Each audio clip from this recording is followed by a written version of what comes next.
What's up guys, Houndish here, and today we're jumping in with some Destiny 2 news, and this comes in the form of This Week at Bungie. And so Bungie continue with the weekly tradition, this week giving us a few details about the January update. So we are going to be getting the next update next week on Tuesday. Of course, Bungie have spoke about a few changes that we're going to see, but in this update they give us a few additional details, changes to restrictions on exotics, updates for quests and things like that, but also a bunch of issues that they're tracking in terms of performance in the game, some that they're going to be updating in next week's update, and others that they'll be looking to fix in Season 10. But they also talk about Corridors of Time. It looks like we'll also be getting some information about Empyrean Foundation before it launches, so guys, we're going to jump in and round it all up in this video, and if you enjoy this one, a rating below is very much appreciated, but now let's get straight into it.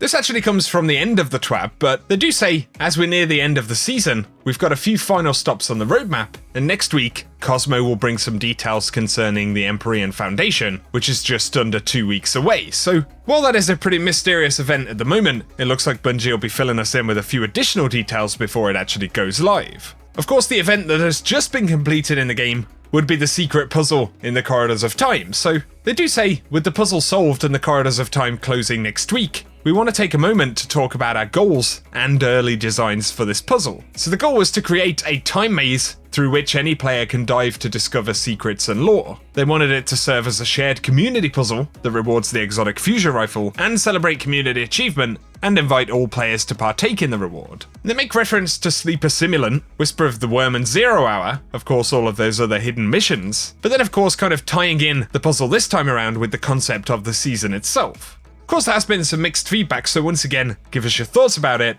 and also a final reminder that Corridors of Time and the associated rewards will be going away on next week's reset. Speaking of next week's reset though, we are going to be getting update 2.7.1, so Bungie say, while Hardlight is creating some excitement, we have a few more patch notes addressing quests, seals, exotic perks, and more. And so for the investment side of the game, they fixed a problem that is preventing Eris from granting her final lore entry.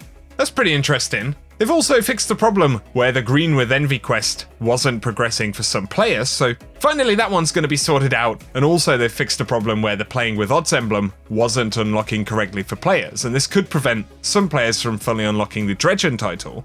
And then in addition to this, they've improved the Black Armory rare bounty acquisition, so chances increase as you complete weekly and daily bounties, and the rare bounty will now be guaranteed to drop from bounty completion after 5 days if completing all Ada 1 bounties. So essentially if you keep repeating bounties, you're going to be guaranteed to actually get it dropped. But then Bungie talk about the sandbox side of things. They fixed a problem where the heavy-handed mod could trigger from Telesto bolts.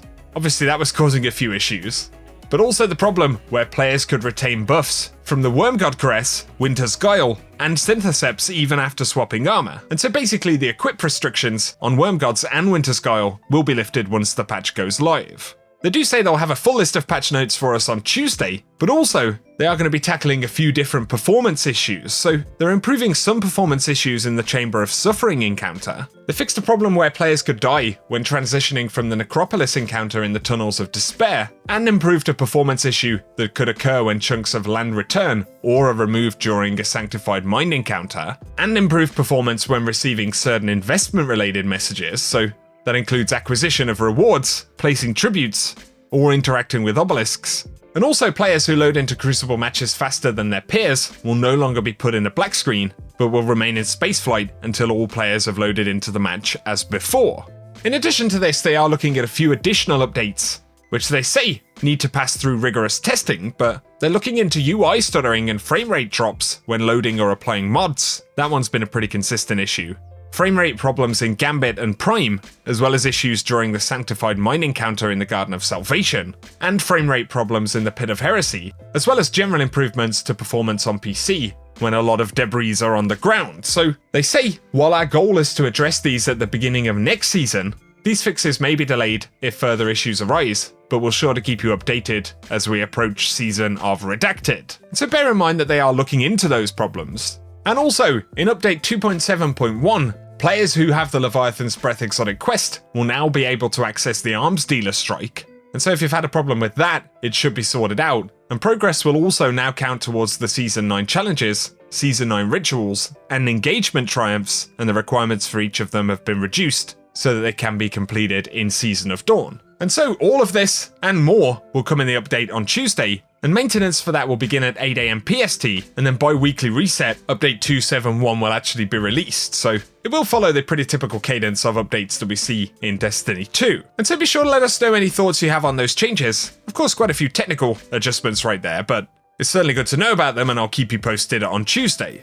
Now though, to round up some additional updates for the game right now, some players pointed out that there is a missing exotic ornament for Warlocks this week in Eververse, so this week, the Want of Lies and Wishes exotic ornament for the Skull of Diahamkara was supposed to be available, but Cosmo said, I checked into this, and it looks like there was an issue and it didn't show up in the store. We'll add it back for Bright Dust in a future update, so if this is one that you wanted to pick up, bear in mind that Bungie will have to update it in the future. Some of the ornaments that they've introduced in Season of Dawn are very enemy themed, obviously. This one looks quite a lot like Riven, being a Hamkara linked. But they also remind me ever so slightly of some of the kind of enemy themed and strike unique drops that we got back in D1. And that's stuff that we have given feedback about not really seeing inside of D2 yet. Bungie are kind of pushing into this territory. It was the same with the War Beast ornament for Doomfang that they've got in the store this week as well. It's kind of unfortunate that we don't get more of these kind of themes dropping in the game. That's just my personal opinion. I'd be curious to hear what you guys think. But on the subject of Corridors of Time, somebody pointed out that players don't really like to see rewards or lore go away. And of course, Bungie have outlined the fact that Corridors of Time is going to go away after next week's reset. And so DMG said, thanks for the feedback on the lore. I wanted to dig deeper. With the corridors closing out, where would you have liked to see this lore go in terms of acquisition? That is an interesting question, I suppose. I guess maybe Sundial, or even the upcoming Empyrean Foundation, if Bungie could do that, would be a kind of cool option to have that lore drop again. Nonetheless, for the moment, in case Bungie don't give us any alternative drop sources, it's definitely worth getting those drops, the emblem, and the lore from Corridors of Time before it goes away on Tuesday if those items are things that you want to get. There was some interesting commentary on Reddit from Cosmo about some seasonal feedback in the game, and players did bring up the discussion of vendor refreshes. They do reference in D1 where vendors would actually refresh their gear every single week.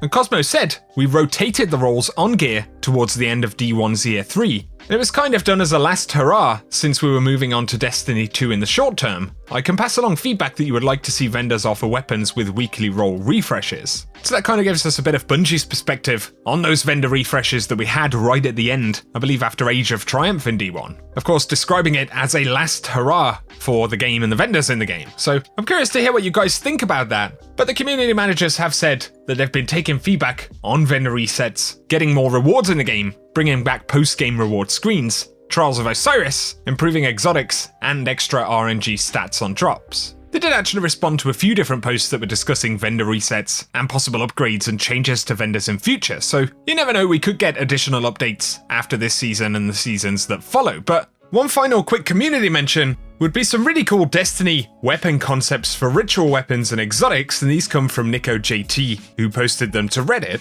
I thought these were worth sharing because they are pretty awesome, with a bunch of visuals and concepts for weapon perks. So you've got things like Napoleon Complex right here, this really cool kind of stubby hand cannon, but then also ideas for legendary weapons. So we've got Shangri-La right here, an Arcology ritual sword. It comes with the ritual weapon perk, Look Upon My Works, where guarding against an attack will blind nearby enemies. There are also really unique exotic weapons like White Whale. Some really awesome visuals that go alongside these. The concept for the perk right here is that the weapon fires a heavy harpoon that pins the target to the ground. That could certainly be pretty interesting. And we even have things like The Last Breakfast, a box of Clovis Bray cereal right there, with the intrinsic perk A Light Snack, where you move faster with the weapon equipped and gain a burst of speed when picking up an orb of light or ammunition. Just thought those were really interesting ideas, and it shows how the community can be pretty creative when it comes to weapon concepts. So once again, full credit to Nico JT, and I'll link that Reddit thread down below if you want to check any of those images out. But for today's video, guys, that's everything we've got to talk about. And so be sure to give us any of your thoughts on what we've spoken about in this one, the changes we're going to get in the future updates, this week at Bungie stuff and everything else. But if you have enjoyed the video, a rating below is very much appreciated. And if you're new to the channel, be sure to get subscribed so I can keep you up to date with everything related to the game. Otherwise though, thanks for tuning in, guys, and I hope you have an awesome day.